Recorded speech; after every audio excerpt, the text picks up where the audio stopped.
রাতে রাতে এভরিওয়ান, তো আবার অনেক দিন পর অংশুর স্কুলে গেলাম। সেই লাস্ট গিয়েছিলাম অংশুকে ভর্তি করাতে, আর আজকে যাচ্ছি কারণ আজকে অংশুর বই খাতা ড্রেস ব্যাগ এইসব দেবে, সেই জন্য তো সব কিছু কালেক্ট করে নিলাম। নেওয়ার পর অংশু এক দৌড়ে চলে গেলো ওর ফেভারিট জায়গায়, মানে ওই প্লেগ্রাউন্ডে। তো কিছুক্ষণ খেললো, খেলার পর অংশুর পাপা অংশুকে ডাক দিল, কারণ আমাদের বাড়ি যেতে হবে। তো অংশু সবাইকে টাটা দিয়ে আমাদের সঙ্গে বাড়ি চলে আসলো।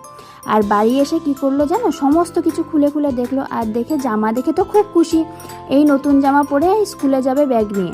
তো যখনই দেখছে যে এত বই দিয়েছে, তখন বলছে, মা এই বইগুলো মনে হয় ভুল করে আমাকে দিয়ে দিয়েছে, তুমি একটা কাজ করো, পরের দিন গিয়ে না বইগুলো ফেরত দিয়ে দিও, আমি নতুন জামা পরে স্কুল যাবো। আমি আবার বললাম যে যদি বই না নাও তাহলে স্কুলে যাবে কি করতে? বলে না না, ওইখানে খেলার জায়গা আছে, তো আমি খেলতে স্কুলে যাব, বইগুলো ভুল করেই আমার কাছে দিয়ে দিয়েছে।